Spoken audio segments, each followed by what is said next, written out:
Hello, bonjour et bienvenue sur cette chaîne. Aujourd'hui, on va parler des règles douloureuses. Ce fléau de société. Toutes les femmes, sinon la majorité, en ont déjà souffert au moins une fois. Et Dieu merci, la science s'est penchée sur la question et a trouvé des solutions pour les femmes.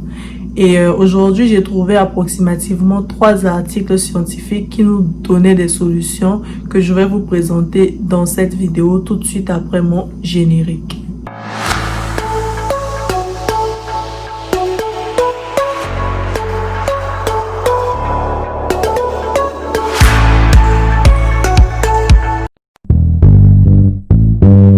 Il est important de connaître la cause des règles douloureuses afin de trouver des solutions.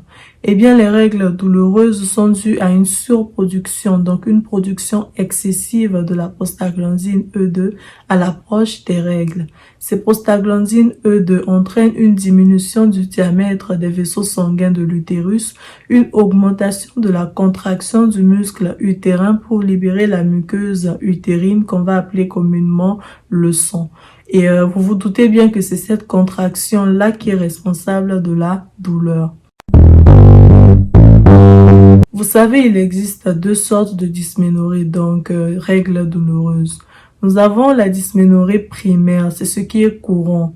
Et nous avons également la dysménorrhée secondaire, ça c'est pathologique, il faut vraiment une intervention médicale. Pour la dysménorrhée primaire, il faut une intervention médicale que lorsque, par exemple, ça vous handicape tout simplement, ça vous empêche de faire vos activités quotidiennes. Dans cette vidéo, nous allons essentiellement parler de la dysménorrhée primaire, des méthodes pour mettre fin à ça. L'aromathérapie, c'est une thérapie courante utilisée en milieu hospitalier. Cette thérapie utilise principalement des huiles essentielles. L'étude a préparé une recette qu'elle a utilisée sur plusieurs participantes à l'étude, bien sûr. Et bien, le résultat, la douleur s'est dissipée. Dans cette vidéo, je vais vous donner la posologie parce que dans l'article scientifique, c'est pas tout le monde qui pourra faire ces calculs-là en lisant l'article scientifique. Nous avons 0,15 ml d'huile essentielle de cannelle, ce qui fait 3 gouttes. 0,15 ml d'huile essentielle de clou de girofle, ce qui fait 3 gouttes. 0,1 ml d'huile essentielle de lavande, ce qui fait 2 gouttes. 0,1 ml d'huile essentielle de rose, ce qui fait 2 gouttes, ce qui sera dilué dans 9,5 ml d'huile végétale d'amande douce. J'ai bien dit huile végétale et non huile essentielle.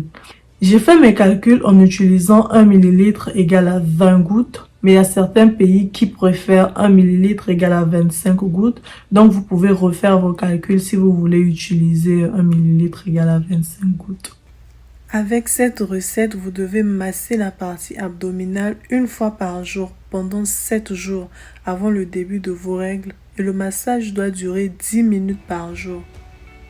Vous vous demandez peut-être déjà pourquoi ces huiles et pas d'autres. Eh bien, chaque huile dans cette étude a son importance. Par exemple, l'huile essentielle de cannelle permet d'inhiber la production excessive de prostaglandine. L'huile essentielle de clou de girofle augmente la circulation sanguine. L'huile essentielle de lavande, c'est un analgésique ou un sédatif, donc ça diminue la douleur. L'huile essentielle de rose va tout simplement réguler votre cycle menstruel, mais également diminuer le saignement. Nous avons les anti-inflammatoires non stéroïdiens. Je dis bien non stéroïdiens et pas stéroïdiens, parce que stéroïdien va augmenter le saignement. Où on peut trouver ces anti-inflammatoires non stéroïdiens? Eh bien, nous avons l'acide acétylsalicylique. N'ayez pas peur, c'est pas un acide qui tue, c'est tout simplement l'aspirine. Et nous avons aussi les ibuprofènes, par exemple Advil. Vous réalisez peut-être déjà que toutes les solutions que je vous ai données jusqu'à présent diminuent la quantité de prostaglandine que votre corps va produire. Eh bien, c'est le but. Donc, on comprend déjà qu'il est important de prendre ces traitements avant le début des règles. Parce que lorsque les règles ont commencé, la prostaglandine a déjà été produite et est déjà en marche, donc trop tard. Pour la relaxation, vous pouvez utiliser une bouillotte ou prendre un bain chaud. J'ai aussi appris que le yoga fonctionne. Eh bien, go for it! Pour les thérapies comportementales, éviter le stress. Moi, de toute façon, je ne stresse pas, à part lorsque j'attends mes notes d'examen. Évitez aussi le café parce que le café a les mêmes effets que ceux du stress. Donc, attention. Privilégiez les aliments riches en oméga 3. Eh bien, c'est une sorte d'acide gras. Et il va permettre d'augmenter la quantité de prostaglandine E3 que votre corps va produire. Je vois déjà les oreilles se sont levées. Parce que si vous étiez attentif, vous allez réaliser qu'au départ dans la vidéo, je vous ai parlé de la prostaglandine également. Mais sauf que je vous parlais de la prostaglandine E2. Et j'ai fait exprès de préciser E2. Parce que les aliments riches en oméga 3 vont augmenter la quantité de prostaglandine E3. Et ces prostaglandines E3 sont peu inflammatoires, mais également diminuent la coagulation. Tu me diras peut-être où je peux trouver ça?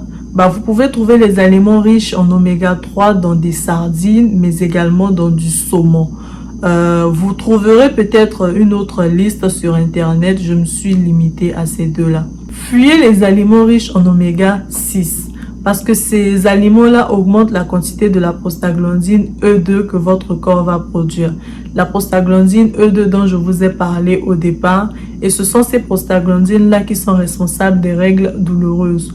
Où est-ce que vous pouvez trouver ces aliments riches en oméga 6? L'huile de soja, l'huile de maïs, l'huile de tournesol. Vous allez trouver une autre liste plus longue encore sur internet.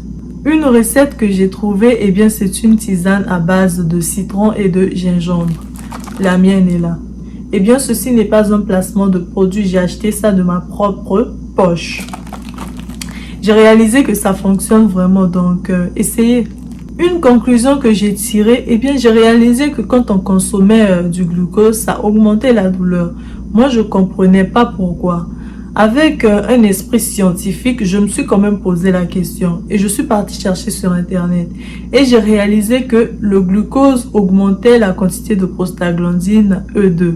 Et tu te souviens, la prostaglandine E2 provoque la douleur.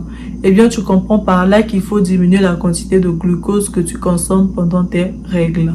Ce fut vraiment un plaisir pour moi de vous présenter cette vidéo-là parce que ça pourra aider plus d'une et même plus d'un. Parce que les hommes pourront donner ces solutions à leurs femmes, par exemple. Et n'hésitez pas de liker la vidéo, de vous abonner, d'activer la cloche de notification. Ça fait toujours du bien de voir un abonnement, tout ça. Sur ce, merci d'avoir suivi la vidéo encore et ciao!